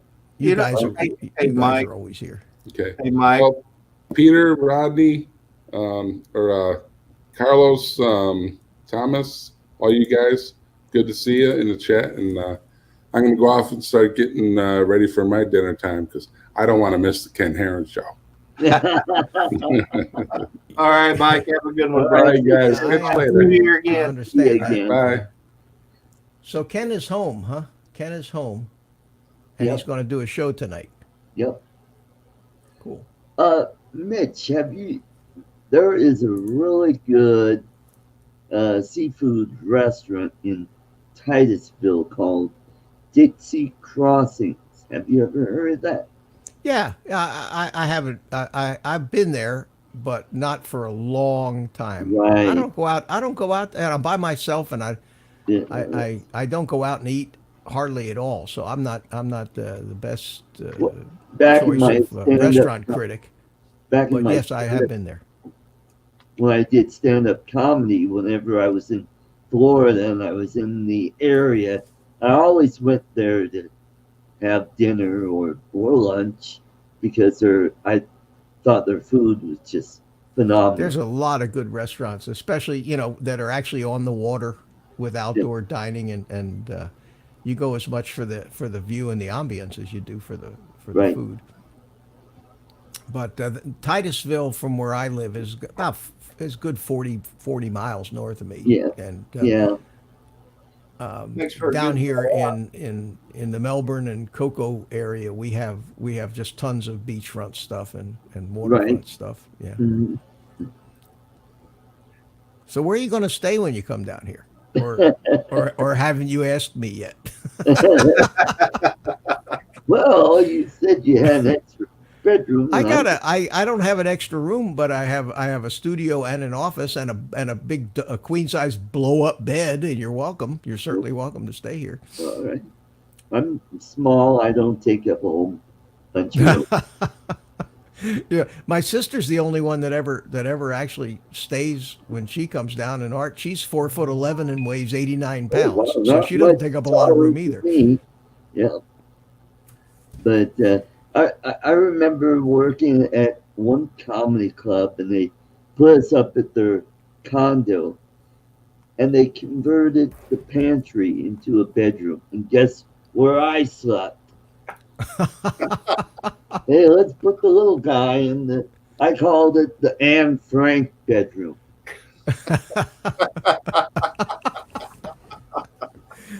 I don't know if there's a lot of Everybody guys saying, anymore that "Shush." know who Anne Frank is. But Gary's Well, hey, here. guys, Brand I'm gonna go ahead- Ariels. I'm going to go ahead Hey. and jump out of here, guys. All right. Well, it's good to see you, Rodney. Thanks for Oh, good. stopping in. Oh, yeah. Thanks. Always good to see you, Rodney. Yes, you too, Mitch. And hopefully you guys will catch me Saturday morning. Yeah, I'll try to get up a little earlier then. Good Lord willing, and the river don't rise. Yeah.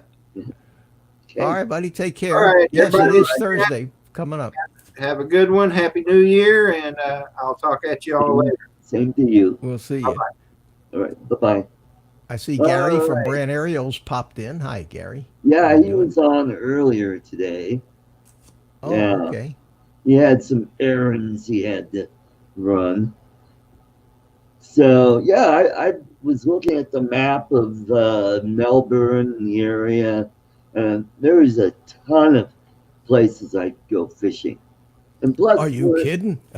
where you fly, there's a couple ponds there that I could do some fishing at as well. Yeah, there's a lot of guys down in that park in Palm Bay that I where I go fly. There's quite a few people out that fish out there on in one of the retention ponds. Right? Hmm. Gary wants to know if I'm on today. So long story, Gary, but the on again, off again, He on still again, off doesn't again know. saga. At this point, I just got a text from my son verifying dinner at 6:30. So Uh, no, uh, I'm going to take tonight off, and I did have that live stream on Tuesday, yeah, and that's that was a big one. I mean, that yeah, Art, yeah. I got 80 plus watch hours out of that deal. Oh boy, good.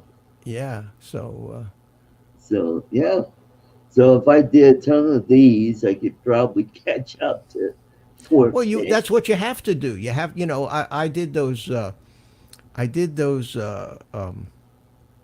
Oh, those builds. build the online Yeah, the build streams 4, 5, 6 hours, and even if you only have 5 or 10 people watching it, it does add up. And the once a week thing with 10 to 20, sometimes as much as 25 people watching, the time builds up, and but I do make videos as well, yeah, and the watch time that accrues from those videos out there is not insignificant.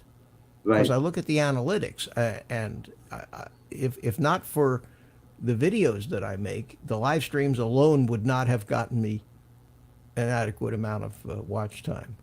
So it's a combination Right. of everything. And Well, I went out earlier today and did a video on the Robomaster. So I've got some video on that I got edit later today or early tomorrow. Oh, Bill, Midwest Drones is here. oh, hey, hi, Oh Bill. How no, you doing? that's Tim. Tim is Midwest Jim, Drones. I don't know Bill is what his first name. Metro I'm Drones. following you. Yeah, Tim is from Kansas. Okay. And we did a collab together back in March where we went up to Idaho Springs to the waterfall and water wheel up there. Did you is the video? Did you make a video about Oh it? yeah, Oh, it's okay. up. Yeah, I don't think I saw that one. yeah, And yeah. Timeless Truths is here. Yep, Uh, Starting to recognize that name. yep, Yeah. What time is it? 4:30 here. Okay. yeah. So I've So been on. I've been on almost 2 hours. yeah, it says Yeah, here live cool. 1 hour or 48 minutes. Yep, cool. Well, very good. Yeah, And and I've had a steady stream of between 12 and 15 people in the chat. So yeah, well, good. Well, you know what? I've noticed that you got to plug away at it. I've yeah, been in I just had my 1 year birthday, and so it's been a year and 3 weeks now. But right, in looking at my view numbers on my videos, right. I noticed that they just are creeping up, and the rate that I'm getting subscribers creeps up a little bit as you go. And the secret, I think, is you just have to keep Keep doing plugging it away. and Yeah, plugging that's away. And the number of people that give me thumbs down, that creeps up too. I have people, not many, but I can always count on a thumbs down on my live stream wow. before I even go live. The minute I press that button to post that, create the video, I get an immediate thumbs up, and I think that's Jody at Drone Uh Shots. And I, of course, put my own little thumbs up in there. Why huh. not? Because I like it. So I get 2 thumbs up, and then generally before I go live, there'll be a thumbs down show up. So Yeah, yeah. Carlos says he's busted. Yeah. It's probably one of those other guys in Florida. Who knows? Yeah. At first it bothered me, but it doesn't bother me. No, it just means, hey, somebody's been watching you and you're getting the views out.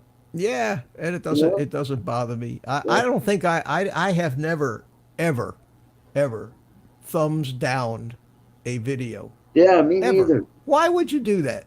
Yeah. Why would you? If you don't like something, go somewhere else. Watch Yeah. something There else. you go. But why would you intentionally try to hurt the feelings Yeah. of? I don't even thumbs down liberal videos if I happen to accidentally wander or they accidentally get recommended to me. But you know, the greatest tool I found on the YouTube app is the menu item that says "Don't recommend this channel."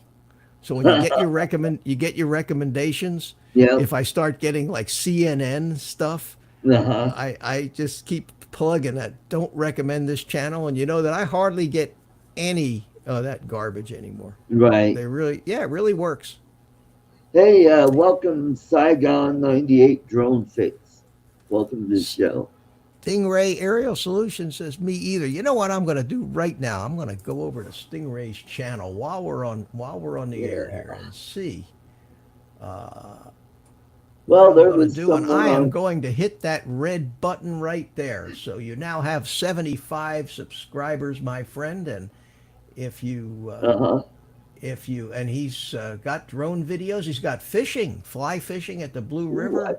Oh, He's a fishing droning kind of guy. Art, no oh, I wonder he's here in your better live check him stream. out then. Yeah, That's who Stingray? What? Who? What? I'm probably Stingray Aerial Images. okay.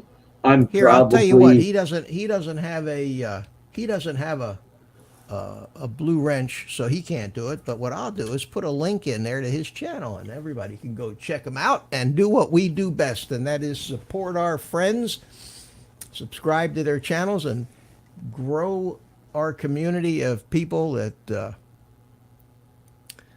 like the things that we like. okay. So he's like my channel. It ends with the solution. Yes, yes. There we go. I put the link Oh, in there. there we go. I just got on your bus. There you go. I'm sorry I Stingray. used I used the S word, but I don't think that's going to matter much.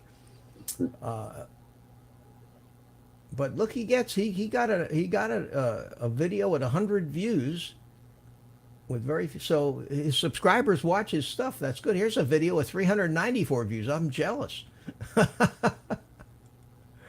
know Terrific. what? My number one drone video is of the 88 drive-in.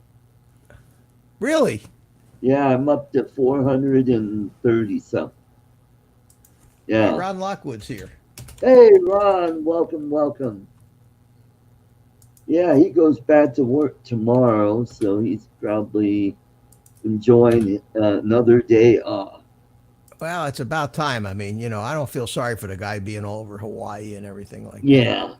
Oh, the videos and the photos were just Yeah. fantastic. Yeah. I was on Maui back in the year 2000, 20 years ago. And I still I got tons of pictures from the road to Hana there on Right. the west side of the island. We took that little trip, although I think he did it on a motorcycle. Right. Mhm. Well, I've been on Oahu, Kauai, and Big Island. Let's check out this Skydio2 enthusiast on Facebook. Okay. He says his drone rattlesnake video got 3K views. I have a funny, he's got 12 subscribers, but I have a funny feeling that maybe this is somebody we know and this is just another channel of theirs. Skydio 2. He's got an Anafi drone, rescue of downed parrot, Anafi drone. Okay. He's Anafi got test. 12 subscribers and Yeah. 5 videos. So I'm wondering if it isn't somebody that has another channel that we all know who it is. You know, sometimes people do that. They'll come up with a, you know, Dan Drone Worship. He's famous for that kind of stuff. He keeps popping up. Oh And yeah. even Paul Drone Bum. He came up with a bone drum. Remember that one? Bone drum. Yeah. He all of a sudden in the chat in the chat we see bone drum logged in. Yeah, Dan would change his to drone worship and his dinghy and drone worship, whatever. You Yeah. know, now Yeah. he's just drone worship. Drone worship, which is I don't want to change. I mean, you work so hard to build an identity.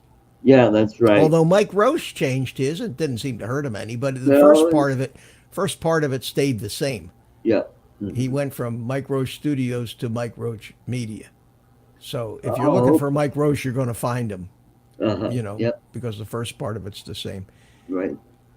Oh, Ron Levesque is who's Skydio2 Entertainment. Oh, I okay. now that name rings a bell. Hey, Yeah. Ron, how are you, my friend? It's one of Well, my we'll have Facebook. I'll have to clang your clanger on your new channel, and I'll be lucky. Oh God, I'm number 13. I don't know if I like that or not. But Yeah. Yeah, I just Oh, good. subscribed. Good, Now he's man. up to 14. Oh, good. Did you get that? So, do you have a? Did you get a Skydio2? Did he? I wonder if he got one. And then we have another one, Saigon 98 drone. Is that Fix? Drone Fix. Yeah, I'll There's have another. to. Art, you're attracting all these people I never heard of. Well, let's check him out. Saigon 98 Drone Fix. 174 subs. Got some videos. I didn't know Coney Island was in Saigon, or the Verrazano Bridge. Staten Island. I think he's in New York, but that would just be a guess. Scott, Well, good to see you, my friend. Welcome, welcome. We'll have to climb on your wagon as well. And nice to meet you. And another one, Greg Traver. The last update on my channel was catching trout. Oh, the message. You got a message held for review? Why is that, Art? I did? Yeah, it's a message from Greg Traver because, you know, I'm blue. I get that notice. You live in Brooklyn. Okay. Okay, good. Good. Nice to meet you, Saigon. There it is. The last upload to my channel was catching trout. Okay. Gonna bite, check it out. I don't see anything in there that YouTube should have thought was inappropriate. Do you, Art? No. You know, it was funny the other night. On somebody's stream, they were trying to guess what kind of monkey this is. Oh, yeah. Remember that? Yeah, I And, remember. and I type in the chat. It's a howler monkey. That's the kind of monkey it is. Oh, yeah. And it goes away. Just Yeah. completely. It blinked. So I typed it again. It's a howler monkey in. Blink. Went away. Never showed up in the chat. Right? And I said, what the hell's going on here? So I typed something else in the chat and it went through. So I'm trying to figure out what it is about howler monkey that the Oh, YouTube gods deem inappropriate. right? I don't know. Maybe they think it's somehow racist. In Yeah, that's what I was somebody's thinking, yeah. somebody's mind. Mhm. And Gary at Brain Ariel says Saigon donated a Mavic Mini to Roger. Wow. Wow, nice. Oh man, Wow. that's very nice of you. I wish Very nice somebody of you. donated a Mavic Mini to me. I did get a You got Mavic you have Air. no room, Art, no room to complain about getting things for free. I hope when you come down here to meet to fly, you know, fly with me here for the week or a few days or fish or whatever, that some of that magic rubs off on me, and I start to get things sent to me for nothing and win contests and all. Gary Trevor, Thanks for the sub. Oh, okay. Well, I Well, think I got Mitch, you I up here hope too. you'll let me cook some of the fish that I catch. All right, I'm just checking out all kinds of new friends here. Let's go Yeah. to Gary's channel and see what Gary's up to. Graphic Design Group. Okay. Let's see. Obviously, Gary is a droner because there's a lot of, he has a, it says here, running through sprinklers, the Hubsan Zeno. Okay, super. Another droner. Well, I, I'm already subscribed unless I just subscribed to you. My memory, I'm old. I don't remember what I did 10 minutes ago. But cool. So, Art, how long you plan on doing this? Yeah, I'm about ready to shut her down pretty soon here. Yeah, now you're up to 15 people watching. You know, it kind of breaks your heart to shut down a stream when when your viewer count's growing. Yeah. That's funny. Okay, that's Greg Trapper. Greg Traver. Yeah, he's got the Xeno stuff on there, and so be another recommendation for me in my recommendation list. Oh, Well, Art, okay. So, I think I got to get ready to go to my son's for dinner, all right. and glad I caught you this afternoon. And Yeah, I'm glad you made it. It was fun. yeah, Yeah. it's always fun. It's always Yeah. fun. You know, we got a little I call them the usual suspects. You know. Yeah. Yeah. I like doing a show like this once in a while. I gotta get back to doing the regular show on Saturdays and building that up. And I gotta build up Art's Place. We gotta get that going because I think that one has some potential. And I think, with the election coming up, that's gonna. I think that channel will blow up. Uh-huh. I'm just getting notifications and emails, and Oh, cool. I didn't put the phone on silent like I do on my show. I turn the sound off, so it doesn't bother me. But Art, always good to see you, buddy.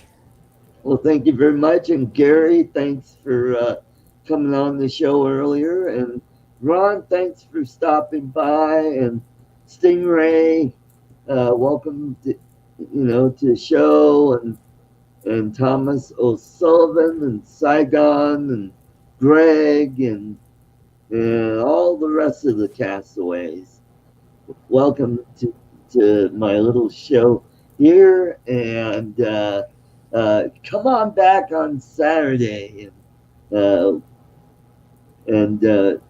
I'll have some amazing guests, and we'll talk about drones and all that sort of neat stuff. And hopefully later today, I'll have the Robomaster video up, and tomorrow, hopefully, if we have another nice day like we did today, I'm definitely drone flying tomorrow because I'm charging up my batteries for the Mavic Air, and so that'll be good.